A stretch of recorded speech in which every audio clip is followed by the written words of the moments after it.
I Hate the News is the weekly news bulletin from I Hate Politics podcast, a show about a human activity we love to hate. I'm Sunil Dasgupta. The week of June 11th, 2024, MCEA, the local teachers union, says that MCPS, the school district, will not lay off teachers. There will be furloughs instead, and the union is now pressing the county council for $10 million more. Prince George's County Council introduces a permanent rent stabilization bill, solidifying the rent control arc in Maryland suburbs. And Baltimore County introduces new housing restrictions to thwart state efforts to add more housing.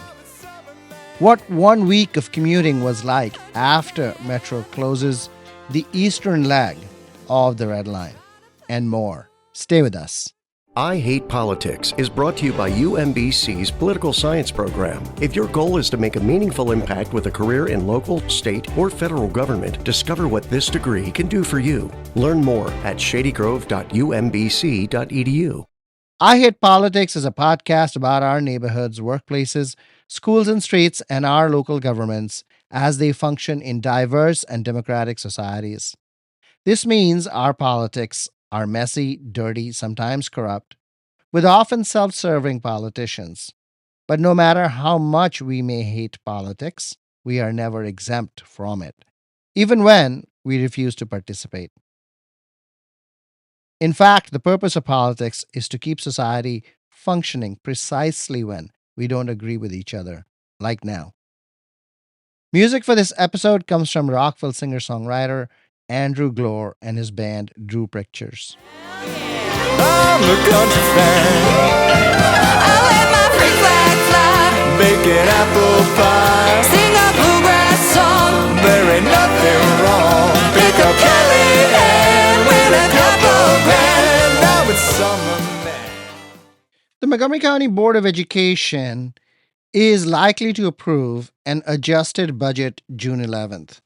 In anticipation, MCPS has announced, and we have reported the last several weeks of cuts.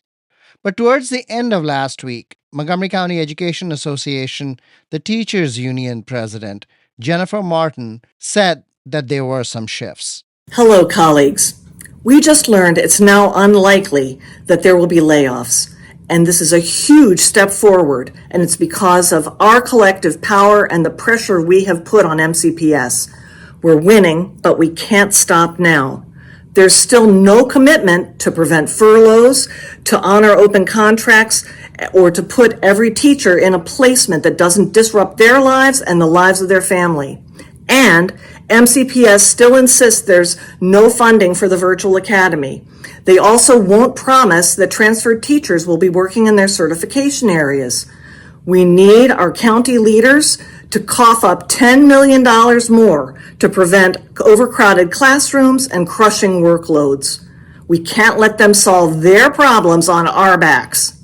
Interim Superintendent Monique Felder's memo to the school board for the June 11th meeting does not address the question of layoffs versus furloughs, but does keep in place the one student average class size increase that MCPS says will save 122 full-time equivalent positions, about $10 million, as well as the closure of the virtual academy, which has seen protests by families and teachers.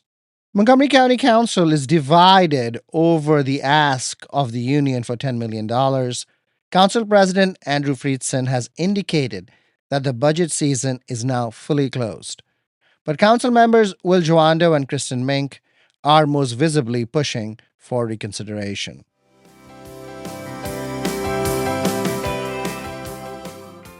Several Prince George's County Council members have come together to introduce a new permanent rent stabilization bill. The county had a temporary law in place for a few years.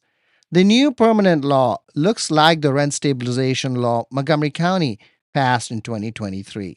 The annual rate of rent increase is capped at 6%, but landlords can bank years in which they have not taken the full increase. Both counties exempt new construction for 23 years, make allowances for fair return and major renovations, exempt nonprofit landlords and smaller landlords with just a handful of units. Prince George's bill, for example, exempts owners of up to 5 units. Montgomery County exempts 2 units or less. The District of Columbia has weak rent stabilization law that only applies to buildings built before 1976. With all the new building in the city, fewer and fewer housing units are now subject to its rent control law. But now, with the Prince George's County bill, there is an arc of rent stabilization in Maryland suburbs of Washington, D.C. This makes the suburban Maryland housing market fundamentally different from the Northern Virginia market, where there is no rent stabilization law whatsoever. The 2024 State of the Economy report from the Maryland Comptroller's Office fingered high housing costs as a cause for Maryland's lagging economic performance. But the Affordable Housing Coalition is internally divided between those who want rent stabilization and those who want to increase housing supply. Rental advocates argue that the high housing costs are hurting people now and price controls are necessary in this moment. But supply advocates say that rent laws function as price controls and slow down investment in new housing. Maryland Governor Wes Moore's new housing bills, which were passed this year, did bring together the two seemingly irreconcilable groups, introducing both small attempts at state preemption of county housing and zoning policy and creating a statewide office to help renters. The opposition within the state legislature actually forced the legislative managers of the governor's most ambitious housing bill to drop from its ambit preemption of adequate public facilities ordinance, county and city laws that seek to prevent overcrowding of schools and roads as a consequence of new development, and has been used to limit new housing from being built while a county or a city waits for investment in public facilities to catch up. Supply advocates believe that the APFO, as it's called, has been used nefariously by communities and local leaders to keep new people and new housing out. With the APFO preemption provision stricken from the state bill, the Baltimore County Council has now passed a new APFO law. Opponents warn of losing housing supply, including State of Maryland Housing Secretary Jake Day. But Justin Silberman, who is Chief of Staff to Baltimore County Council President Izzy Pataka, said on Twitter that the failure was of the planning process, which caused schools to become overcrowded. We have asked Baltimore County Council President Pataka to join the show. This Friday, Maryland House of Delegates Majority Leader David Moon and former Montgomery County Planning Chair Casey Anderson, who advised the state government on the new housing bills, will be on the show to talk exactly about this issue. Don't miss it.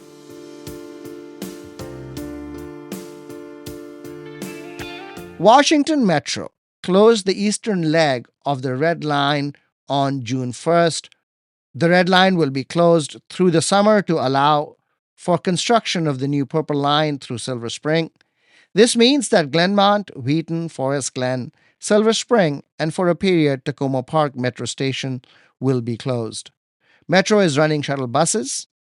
I caught up with commuters Graham Reed and Bill Schulteis to ask them about their first week of commuting without the Metro Red Line. I'm Graham Reed. I live in downtown Silver Spring, just a short walk from the Metro. So my usual commute is the Red Line from Silver Spring into downtown DC, transfer at Metro Center to the Orange and Silver lines. And to my final destination, Arlington, it's a bit under an hour.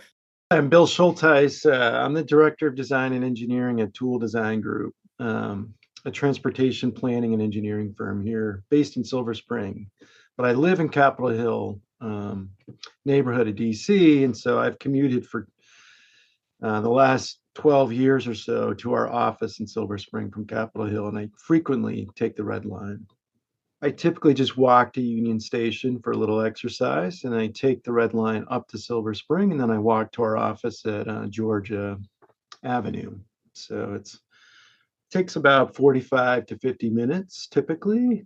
There are several alternate options during the Red Line closure from Silver Spring. The most direct substitute for me is actually the Metro's Express shuttle that they run from Silver Spring to Metro Center. So it's a one-seat ride, kind of replacing the Red Line to Metro Center. It's been between 30 and 50 minutes for the express shuttle into downtown DC, compared to maybe 30 to 35 minutes as your typical Metro commute to Metro Center. I've also tried the MARC Brunswick line to Union Station, transferring then to the Metro Red Line at Union Station. The travel time on the MARC was only 17 minutes and then a 9-minute Metro ride. So that was the fastest option, but it requires timing the MARC trains that have limited departures at Silver Spring. It's such a habit for me to walk to Union Station, and Metro did a fantastic job of notifying everyone they were going to close it, and nonetheless, I forgot.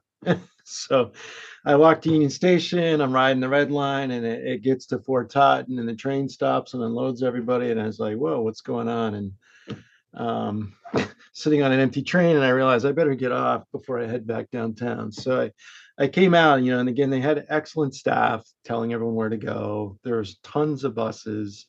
They were really helpful directing you to the right bus because they are trying to be more express, not have all the stops. So I was quickly escorted to or shown the way to the Silver Spring shuttle, got on, and it left within a minute, me getting on there. They're not waiting for it to be full. They're running it on a fast schedule. Which I think is really great. And it's what they did with the last Red Line shutdown a few years ago. So I think they've really got it dialed in. I really appreciate it. But when I came home, now that fresh in the mind, I realized, I think I'm going to bike home because I know it'll be faster because I've biked to work quite a bit through the years. And so that's where I just took advantage of the line bike because I didn't ride my own bike.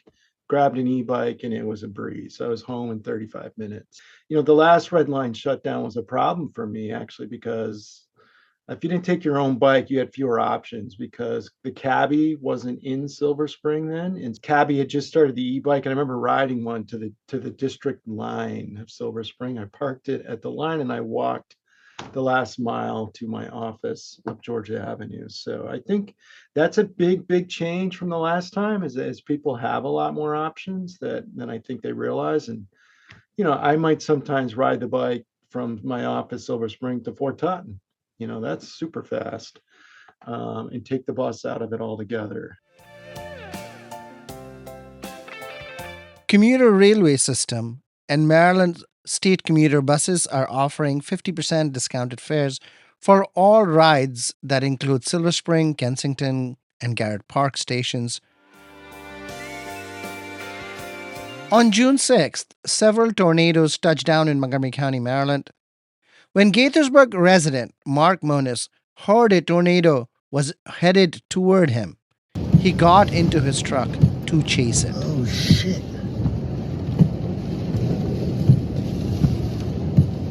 I just got stuck at the intersection, and then you see a lot of debris coming in the air, and then I was like, that's probably a tornado.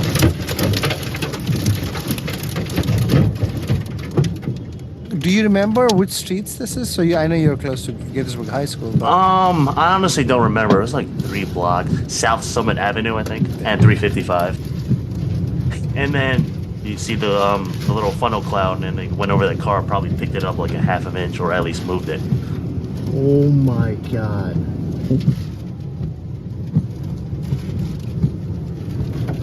There was a lot of rain, first of all, so it was kind of a rain-wrapped tornado. So sometimes it's hard to see rain-wrapped. So I saw a lot of debris and then like a lot of tree branches flying straight up into the air. So that I'm like, okay, that's something getting sucked up into the air. That must be the tornado. And then you see it come by moving like 20 miles an hour, and then hopped over the car, like I said.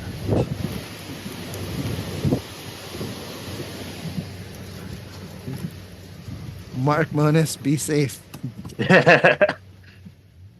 Thanks. Yeah, no problem, man. The main shipping channel under the Key Bridge to and from the Port of Baltimore was expected to reopen June 10th. But now the Unified Command in charge of the disaster is saying that it will take a few days more. After the visible wreckage is cleared, engineers sweep the area with sonar and other sensors to make sure that there is no underwater impediments to moving ships. Still, it is only 3 months after the bridge collapsed, and estimates at that time varied greatly over how long it would take to reopen the Port of Baltimore. That's the good news. The uncertain news? Rebuilding plans will be a while, and now there are lawsuits over who pays how much for the disaster.